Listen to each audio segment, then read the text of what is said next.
Okay, I'm delighted to say that Johnny Cullotty has very kindly invited us into his home. Johnny, great to see you, and great to see you're doing so well. First of all, just this general area of Killarney, could you talk us through where we are and some of the sports people that would have lived around this area? Yeah, well, at the moment now, it's called Maitsa was the name of the area where I live here, is O'Sullivan's place, but it's all part of Maitsa. So we had a team here ourselves one time in town leagues. There was be town leagues in my time, like, you know, they're not heard of it all anymore. And I suppose our claim to fame is anyway, we won the last town league that was played in Killarney. So we fellas know, like, we see 40 lads to mercy now, like, and his brother Jeannie, like, you know, and we, of course, we have living at the moment, but he wasn't around here at the time. Amber Sullivan is just living over the road from us here, like, you know. And it'll be most of the fellas now, I could give you a history, but you wouldn't know their names. There wouldn't be fellas now, like, you know, that she had a brother playing as well, and I had a brother myself playing, and a first cousin playing, and that type of thing now, like, as you see. So it's a great achievement for us, like, we were delighted, like, to win the Crown League, like, you know. That's the last one that was played, I'd say it was played in the 60s, like, about 1964 or 5. Right. It's the last thing. And obviously a big Legion stronghold around here. And yourself and Rishi would have been very good friends. Not really, no. No? Okay, right. Amazingly enough, now in the town league, like, you'll be playing, we could have 50% Crokes and 50% Legion. Okay. We'd be playing together at that time, but in the next team we might be playing the following Sunday in the Kerry championship game, and we'd be killing each other if we could, you know, understand? Fellas we were playing with the town league, could be marking on the next, you know, so that was the way it was, like, you know. But it was a great area, like, you know, for football and basketball. We had a hall over here, St. Mary's Hall. The priest were the driving force behind it. It was the Father Lee. He came to town one time. He was a great man for football and basketball. And so we were only just down the road, 100 yards from the Fitzgerald Park. So it was the hub of sport, like, we played hurling and football and basketball. We were rowing in regattas, and it wasn't like now, you know, I mean, football is the main thing, but everyone knows if he's playing in the Kerry team, he can hardly go to see another match, just like. But I mean, I remember I could play a basketball match of a Tuesday night and maybe something else of a Thursday night, and I would be playing a football match or a hurling match, maybe of a Sunday. That's the way it was. It's accepted, like, you know. Yeah. I mean, there was with local teams and all things, there was no such thing as trainers and all the rest of it. You might have an odd local fella, he'd be looking after us, and he'd bring the jerseys and he'd give me advice at half time, but we'd mostly pick the team ourselves and that type of thing, like, you know, for local team. Well, was that the case for Kerry as well sometimes? As regards Kerry now, when I started first now, like, playing with Kerry was there in 1950, I played with the minors and juniors in 54, with the minors now. At that time we got to the final against Dublin in 54, and Kerry got to the senior final. They were playing meeting final. But the thing about it, to the best of my knowledge, I said the seniors picked the minors and senior team at that time. Right. And as regards the minors, we had no trainer at that time anyway. The seniors that time would have a trainer maybe for the final or the semi-finals up along. But generally speaking, now, we Kerry at senior level now, in those years now, there'll be no trainer, like, you know, for National League games and things. There'll be no training for National League. And as in 55 now, in the All-Ireland for 55, I came on first in the Munster final against Cork up in the Fitzgerald Park here. I was very young, I was just 19, but as regards training, there was no trainer for the Munster final, to the best of my knowledge. We won them against Cork, we beat Cork above in the field here anyway. I came on as a sub anyway, but I got on for the semi-final against Cavan, and we had a full-time train. We had 5 selectors. Now the selectors at the time, now I can tell you, there weren't any Joe Soaps, and there was, we said, the likes of Jackie Lyon to be selected around that time, and Kehan, now Joe Kehan would be there, maybe Paddy Braston would be there. There'd be John Joe Sheahan be there, and Johnny Welsh. They were all fellas that played. I mean, take it like John Joe Sheahan, he was playing, we say, in the early 1900s, or the late 1919, 20 up along. He was playing with Kerry in those years, like. And then you had fellas like Johnny Welsh and Mark Kelly. They'd be playing in the 30s on, and then you had the likes of Paddy Byrne as well, then and Jackie Lyon and all these guys, like, you know, they wore their teeth at the football. But we had no trainers as such, like, you know, but we'd play challenge matches, you know, trial games and things like that. But then we beat Cavan anyway. After we would draw the first day in the semi-final, and then we played them in the replay, and we beat them in the replay. But for the All-Ireland, the replay, Dr. Eoin O'Sullivan, who's the regular trainer, like you see, he'd be brought in maybe for the All-Ireland series now or something. He won, I think there's about 8 or 9 All-Irelands from the 20s. I think he trained them first about 24 or 26, like, you know, and he was still training us up to the early 60s, like, you know. So he was brought in anyway for the second day, like, you know, against Cavan for about a week beforehand. We trained maybe a couple of nights, but we beat Cavan in the replay. But for the final then, he trained us full time. And at that time then, like, you know, all the players got off work or got fellas to replace them or something anyway. They stayed in the hotel in Killarney for 3 weeks, and we trained twice a day for the All-Ireland 55. So Eamon O'Sullivan would pick it up when when you got to the business end of the season? Well, that was the way it was that time anyway, yeah. That's right. So as regards nationally, that was the finish of that. Then, like, if the All-Ireland was over then, and you'll be playing in National League, then, like, you know, for the following year, that way. I just have to explain to you now, like, you know, the things what was happening in our time. The National League then would start, maybe you play 2 games before Christmas for the following year, and then you play maybe 3 after Christmas, and if you qualified for the semi-final or the final, they come on after that again, and it was all played off in the early part of the year. And to I can't ever remember doing any training for the National League final or otherwise, I tell you the truth. So how it's maybe a very stupid question, but how did you get good at football then? Like, was it just yourself and the local lads around here who would kick a ball, and that's how you developed the skills, or how did you manage to develop those skills? Well, you see, I said to us always, I mean, my area here now, as I said, you know, there'd be 10 or 12 or maybe more than that. We go up to the Fitzgerald Park, the practice pitch, I call it now, like, you know. We could take up hurleys and football with us, like. We could give 3 or 4 hours up there playing, like, you know. There'd be no rounds of the field, no sprinting or anything, but we'd be there, like, you know. And then maybe another evening, then we might be back in the parish hall and we'd be playing basketball for, it could be hours again, as I say, like, you know, we'd be changing around and things like that. There'd be hurling, we were playing hurling. I was rowing in the regattas as well. We do a bit of training for that, about 6 or 8 weeks maybe during the middle of the year. It would be on around July or something like that. And sure, we hardly ever left a football or a hurley out of our hand. That was the way it was. So the first time you wear a Kerry jersey is for the Kerry Hurlers, isn't it? No. Oh yes, well, I tell you, I started playing with the Kerry minor hurlers. I was playing with them for 4 years. So I have a good record with the Kerry minors. I played with them for 4 years. We won no match. We were beaten in the first round every year by the likes of Limerick and Cork, and you're talking about right now, we'd be well back from. If you were in goal that time, you could be 7 or 8 whole goals past you, and if you were playing. But like, we still were playing. We were playing hurling with as I say, with Kerry minors. I started in 51, like, you know. We gave Limerick a good game. We played him up in Limerick. I remember the first round was close enough.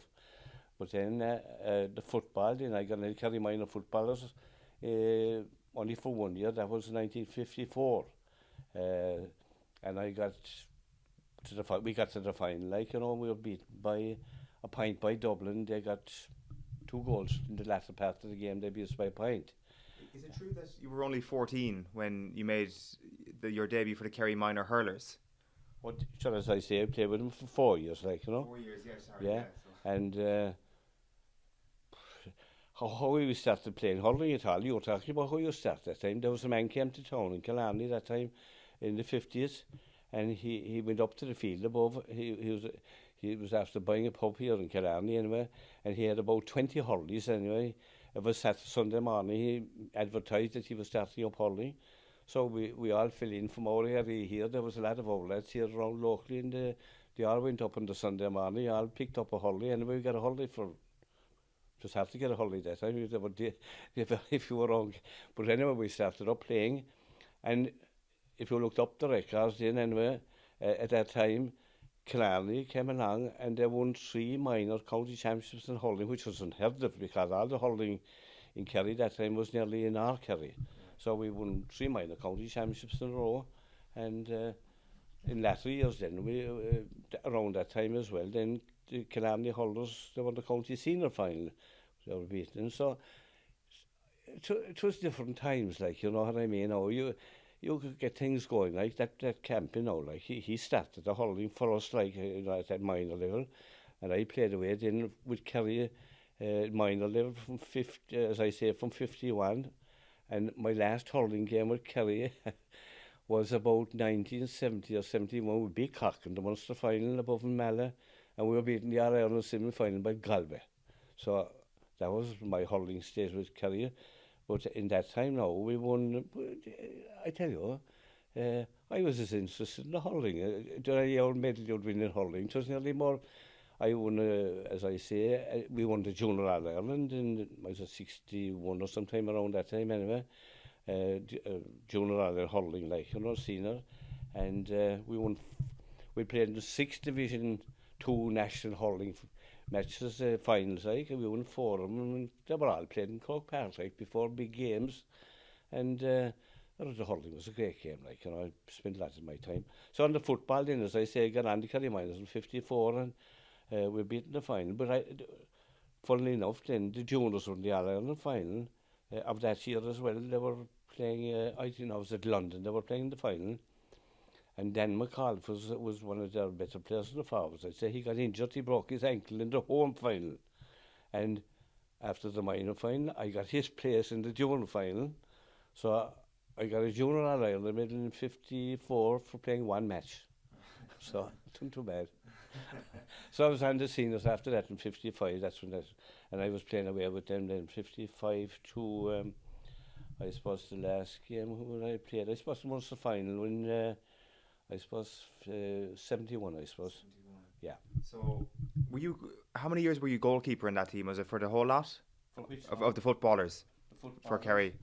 I was in goal for outside of 55, and I was playing corner forward. Okay. I played 2 matches, couple of matches, trying after getting injured in the Railway Cup in 56. After that, I played about 2 matches in the forwards with Kerry, and all the rest of the games I played out the field. Okay. I played in goal, sorry. Yeah. I played in goal, then from there on with Kerry then. How does that happen? Like, why did they choose you to be the goalkeeper? In the football? Yeah. After, well, as I say, I got injured in the Railway Cup in 1956 in the final. We were beaten by Ulster in the final. And I cartilage operation after that, my knee. And, you know, it was with an injury that time, which only you were nearly finished out here, that was the way it was. But I started coming back, playing a bit of club football out the field, and I was a sub with the Kerry team then a few times, like in the forwards, like, you know, and that time, like, you know, we'll say the late 50s, like, you know, about 56, 7, around 57, 8, like. And I started playing with the Kerry hurlers all the time. I was playing a goal with them, maybe, and I'd play out the field sometimes as well with them. Anyway, I get my place and I'd be playing. So I was picked as a kind of a sub in with the Kerry team in the league, like, you know. I'd say around 58. And I went to 2 matches anyway. We were playing, we played a grounds tournament above against Galway, I'd say in the 57 maybe, 58 maybe. And I went to the match and I was a sub for the forwards. And the goalkeeper didn't turn up. I don't know how he was injured or he was working or something. I don't know what happened at the time. But anyway, I was playing goal with the Kerry hurlers, so I was put into goal that day.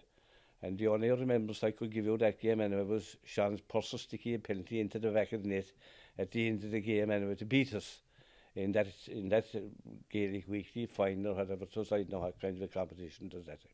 So after that anyway, I went as a sub again. We were playing Kildare over in Tralee in a National League game.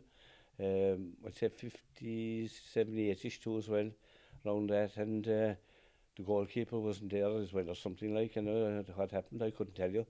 So I was put into goal. I was same story again. I was put into goal, and I stayed in goal then from that time up to when I retired after Munster final in 71. And when the goalkeeper in modern football obviously is such a different position to even 10, 15 years ago, were you doing everything as a goalkeeper? Were you taking the kickouts as well? Because I know sometimes the goalkeeper in the 60s would give it to the corner back to take, for example. Yeah. Well, I can tell you safely anyway, like, I played football, I just tell you now, in those years now, I played in goal, we say, with the Kerry, like, you know. I never kicked the ball out, I'd say twice, I'd say in that number of years. Really? The backs kicked down. Johnny Sullivan was playing cornerback. I mean, I could kick, I was playing out the field at club level, that was okay. I could kick frees and things like that, maybe from 30 yards out of 40 or something. But Johnny Sullivan be playing a cornerback, fellas like him now would be playing, he could kick the ball 70 yards. Right, okay. So at that time, there was no such thing as short passing out of the car.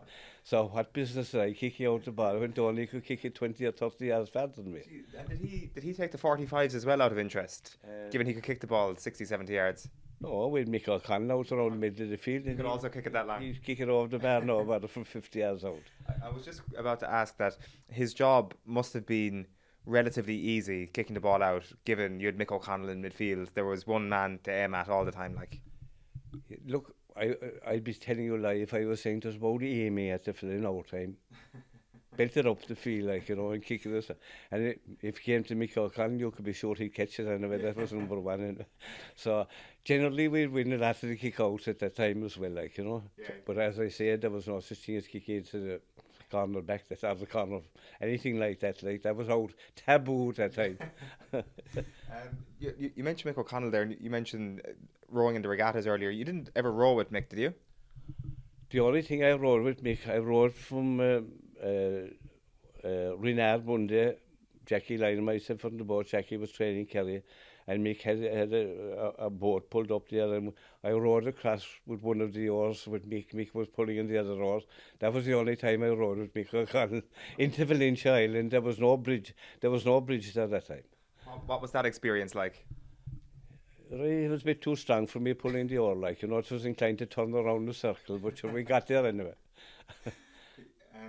Do you remember much about him as a teammate? Like the stories around him are legendary, you know, that he didn't like to celebrate too much when it came to an All-Ireland win. He was a man who really loved home. And like, I guess, to be fair, like, you love home as well. You're a Killarney man, true and true. He was a Valencia man. He is a Valencia man, true and true. And that seems to define him quite a lot as a player, didn't it? He liked to just get home and exist in Valencia Island. Yeah, well, the game was all about it. What Mick had, like, Mick was only concerned on the display in the game, like, you know, and he didn't go in much for the trivialities, I suppose you could call them, you know, around it, like, you know, and the celebrations and that type of thing. He came to play, like, and he was always very fit, like, you know.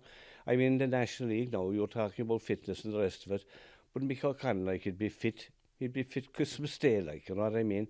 I don't know what kind of training he'd do all the time in the island, but he was ahead of us altogether as regards fitness and the rest of it. So, like, you know, he didn't go in for, he hated, like what I'm saying to you here now, all this interview, he didn't go in much for the interviews and things like that, like, you know. But the only thing he could depend on anyway, when it came to playing anyway, he was on top of his game every day he played. All I could say is we won a good few National Leagues anyway. And I'd say he won a lot of them, and he was won early for us because he was always very fit. I asked this of a Galway fella yesterday, and I know it's not fair to compare different generations, but for people who might not have seen Mick O'Connell play, is there a modern example or somebody in maybe even from the 80s and 90s that you could compare to the type of player that Mick O'Connell was for Kerry? I couldn't see any for anybody that compared to him, I tell you the truth. Like, you know, he was... The man could, look, I often say, I wouldn't say he could do anything. Like, he was a good kicker of the ball. He was a great fielder. He could kick left and right. He could take frees. He could take penalties. He could, any aspect of the game, like, you know. And he was a very clean player. He hated dirty play, like, you know, even though he was physically very strong himself. I could safely say you'd never see him anyway trying to hit any kind of a dirty belt or anything like that. He was very fair player, very clean, as I say, like, you know, but he had all the skills. You know, do you know how you're talking, you know, you often talk about fellas now, great players, all the rest, but look, if a fella can kick left and right, if a fella can kick frees off the ground, if he can kick him off his hands, if he can field, so he's not a great player. Yeah. That was I mean, Colin could do them all. Do you know what I mean? Is he the best ever, in your opinion? Oh, definite. I didn't see any fellas good as the man, I'll tell the truth. Yeah. No, Jack O'Shea, they said was a great player, and he was a great player, but like different kind of styles altogether to me. Like, you know, I'd be biased, I'd say, like Torsey Manuel, like, you know, he played all my time, like, you know, he won a lot of medals for the likes of myself, like, you know, national leagues and all Ireland's, we wouldn't have won a lot of money for him anyway. Do you stay in touch with him a lot? Oh yeah, I'm talking fairly regular enough, you know. Good. I was, yeah, he was in great shape. No, you know, he was. Things didn't go great lately. He's lost his wife there some time ago, like, you know, which was a very bad blow to him, like, you know, because I suppose he spends most of his time in Valencia now. Like, it's different here in Killarney. I'd be meeting a lot of fellas now, maybe more so than he would, like, you know. But he's in great shape all the same, like, you know. And he's a great man to have a bit of a conversation with. He follows soccer, rugby. He follows all the games all the time. Anyway, he could tell you about that. Oh, he does. He keeps well in touch.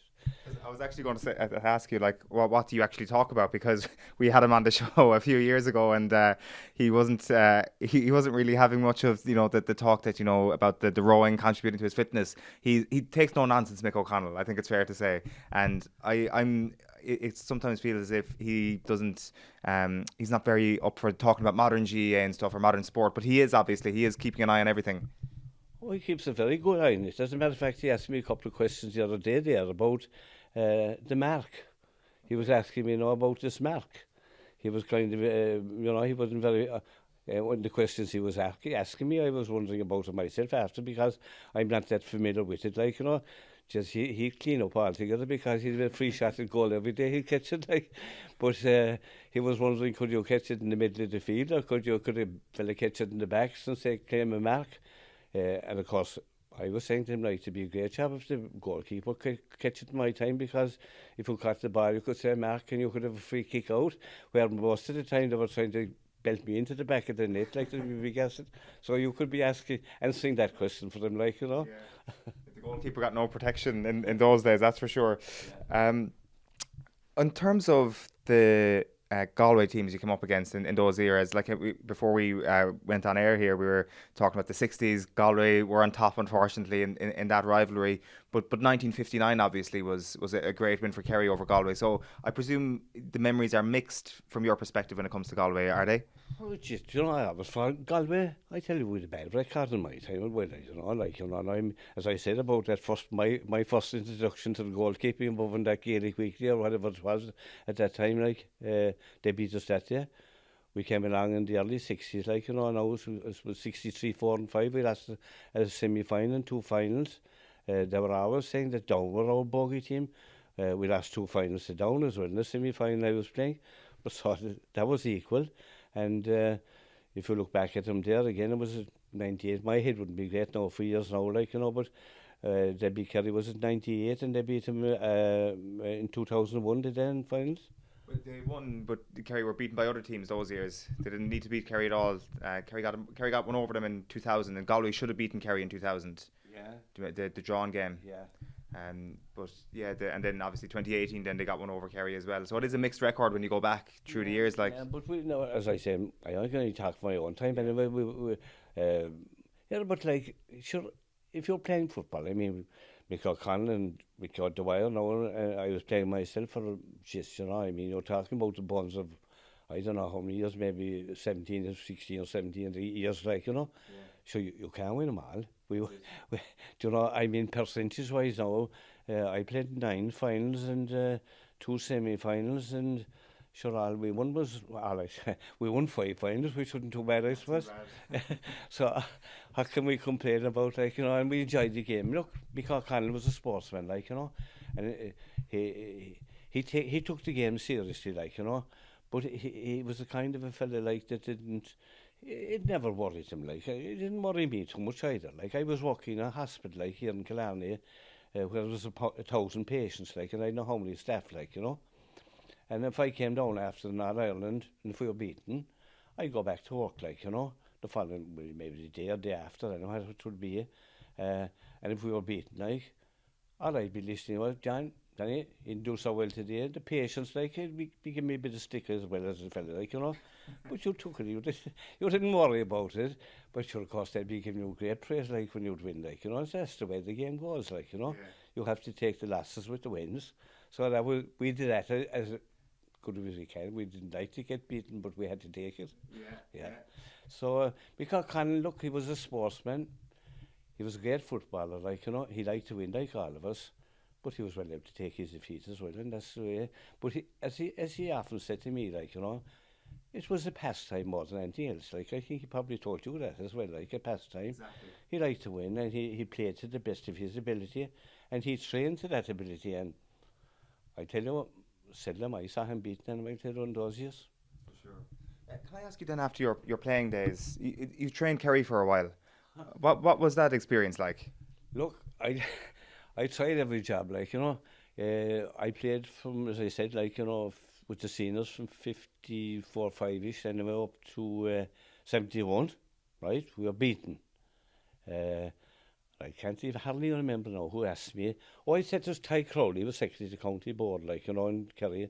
A great, because he was a man that was involved in football for years, and I see there, his son there, is with Kilkenny in the Hurling, he's a doctor, which I'd say he's the son of Ty's, I'm not so sure. Right. But anyway, I think he asked me, would I take on the job? Jackie Lyon was at it before me. He's a fellow club man, anyway. Jackie's from the town here as well and played with the Legion. And Jackie was training us for the 3 years that time, and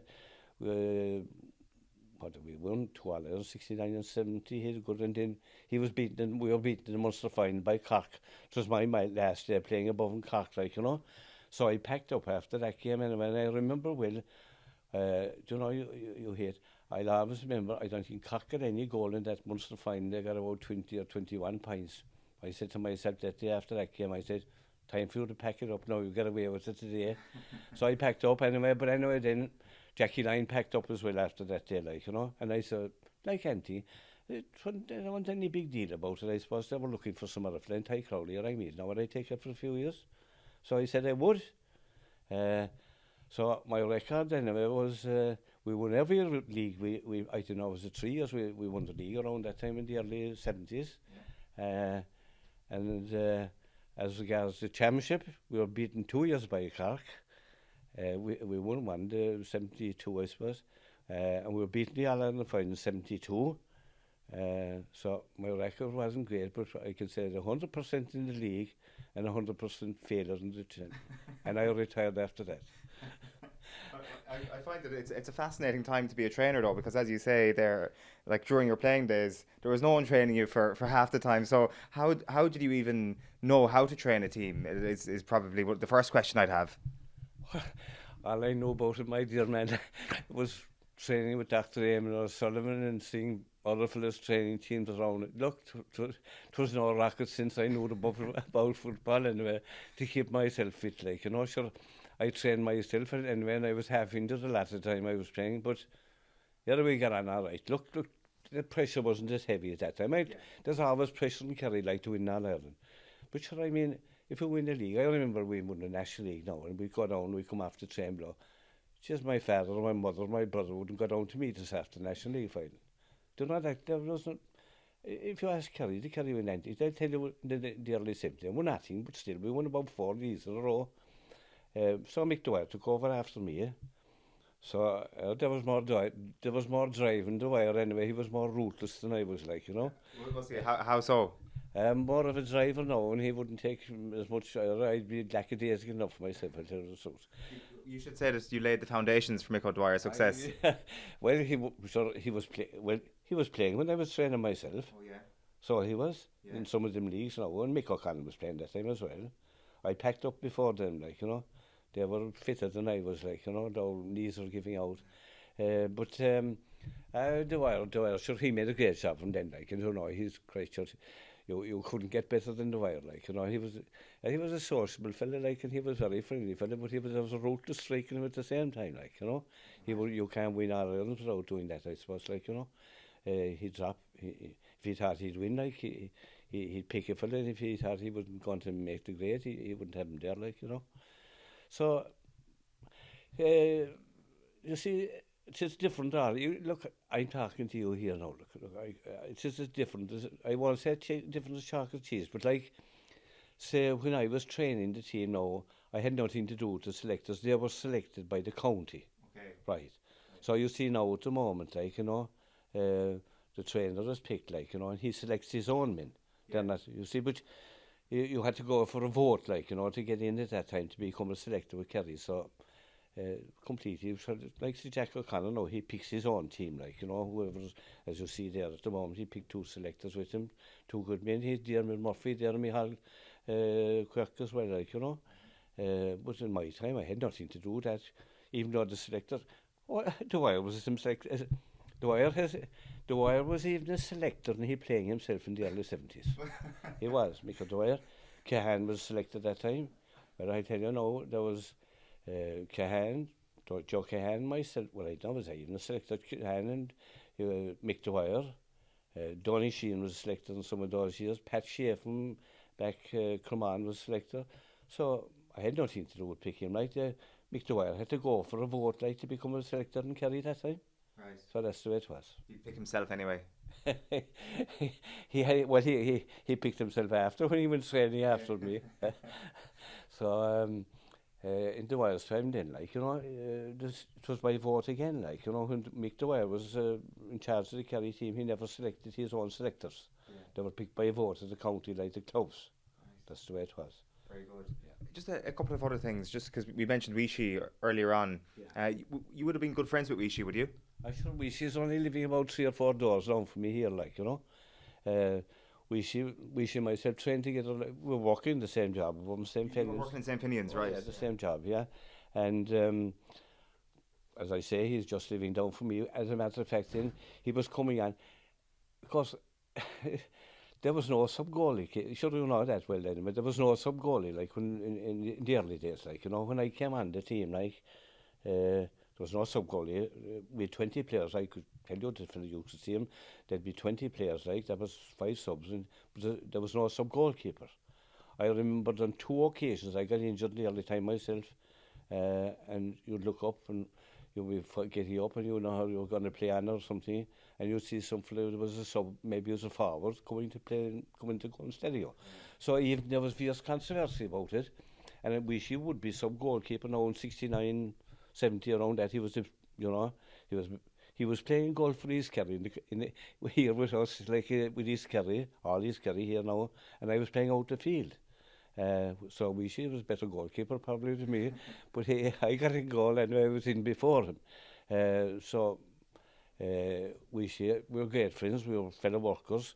We'd go to the park now and we'd be trained together above in the field. I'd be taking penalties on him, he'd take penalties on me, and that kind of a thing, like, you know.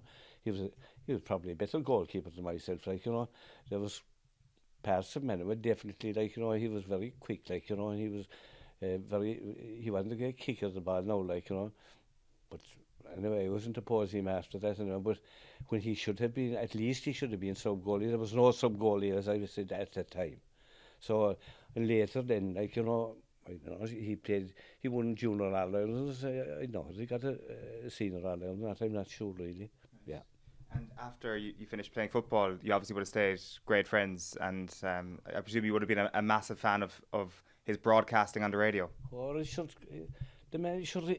I play with the Legion here now, Dr. Crooks. I'll tell you, Dr. Crooks probably. I tell you, we have a good club ourselves, like, and she was chairman of the club, and he was secretary of the club, and whatever job was to be done, he played with the club, like his brother, Jeannie, both of them are gone now, like, you know.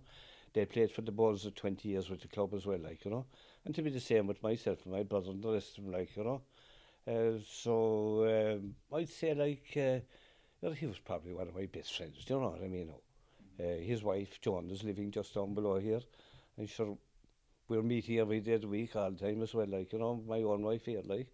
She'd go to town for a cup of tea with him and things, you know. So you'd miss him a lot now, like, you know, because, like, there's no doubt about it. He was a great profile, like, when you know, for Kerry, like, the All-Ireland now, you'd see him passing the door, going up, watching the training, and he'd be talking about what was going to happen. Sure, I don't know how many awards he won, like, you know, for Radio Kerry, like, on the football side of it.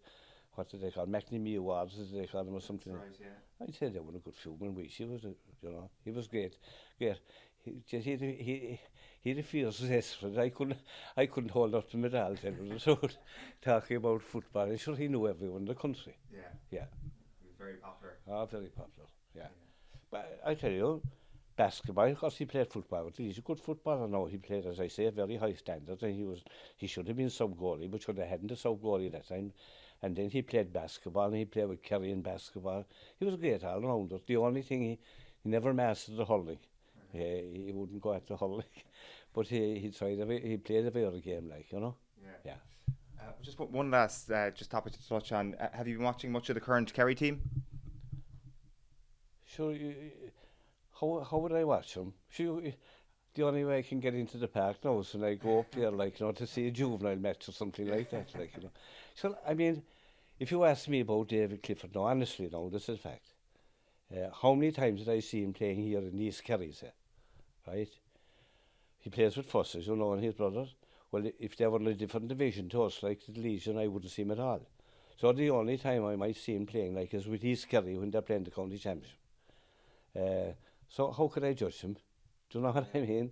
So the point I'm making is, like, in our time now, like, you know, and I'm not helping that, like, when I was training the Kerry team myself, I could go up watch him train. Just say 55 now, the All-Ireland final. The week before, we played a final trial the week before, the Monday night before the All-Ireland final in 1955. And if you went up to the field that Monday night before the match, there'd be 5,000 to 10,000 watching that final trial. Walk way up and they could walk in to see it. Now, in my time, when I was involved training with Kerry, Mick O'Connor's time training with Kerry, but you see the way it has gone all over the country. Young fellas coming up, they don't see the Kerry teams training, or they don't see the Galway teams training, or any team training, like, you know. They have to go to a match to see them playing. So, what I see them, like, I see on television now. So, like, you're as good a judge of them now as me, like, you know. You've got more experience. So when you're watching them on television, what do you make of this team? Do you think they're a good team? Oh, the Kerry team? Yeah. Oh, they have a good team, and they have good men in charge now. Jack O'Connell, I gave a sojourn with him myself. I was a selector with him. Do you know what? The first time I came across Jack O'Connell was with Paddy Shea, I'd say in the early 90s. I'd say about 93. Paddy was in charge of the Kerry under-21s. I was a selector with him. Who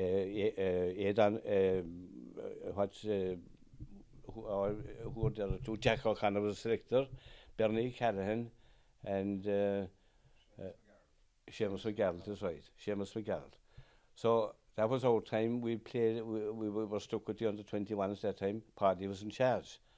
And he was always agitating to get the senior job, of course, Paddy, like, you know, to get in charge of him. So our record that time with the under-21s, we played Cork in the Munster final. They had a very good team. They beat us in the Munster final 1 year. Another year then, we played Meath in the final, and they beat us by a point. And then eventually we beat me on an All-Ireland final. So that was under-21. Then Jack, the next time I came across Jack, he went with Paddy, when Paddy was trying to carry seniors later, then 90, whatever year that was, 98 was or something around that, like, you know. After 98, I suppose, yeah. Jack O'Connell was with him, then that was after that, and then I was with Jack O'Connell. He was training under 21s himself. Then we got to tour in the early, I suppose it was 2002-03, around that time. We played Laois in the All-Ireland final. We beat Laois, and Westmeath beat us in the final by a point. We won the other one, yeah. So the next time, I suppose, then Jack went with, he moved up the line then. He was in charge of the seniors. I gave 3 years with him then in the seniors. That was, 4, 5 and 6, I suppose, was it, yeah. So we had a good run. we won 2 All-Irelands, and we'll beat the other one. And I'd say we won a couple of leagues. Yeah. So he has a great record, and now he trained Kerry again later on again, then he won another 1 or 2 All-Irelands with them, and he's back again. So I tell you now, he's well versed in it. He's a great man in charge of a team. He's a kind of a man, like, in charge of any kind of a team, like, you know. He'd go to any extreme if it meant his worst enemy. He'd hire him if he thought he'd improve his own team. That's the kind of he'll always pick a couple of good selectors, and he'll pick other fellas as well, and he'll give it his best shot the whole time. He's a great organiser. Yeah. So the final question then is, will Kerry win on Sunday? No, I'm not going to say. Look, I don't ever say that I expect them to win. Yeah. But I tell you, I'd be always wary of Galway for my one time, as I say now. My record against Galway down 2 years was not great in the games I played against them. So they have a low profile enough, like, you know, and they have a good man, and Patrick Joyce in charge of him, like, he was a great player himself. So I expect Kerry to win, and I'm hoping to win, of course, like, you know, and I expect Jack O'Connell, his great record, like, probably will win it, but they won't take him lightly, I'll tell you that much. That's for sure. Johnny, it's been an absolute pleasure. Thank you so much for everything today. Really appreciate it. You're welcome.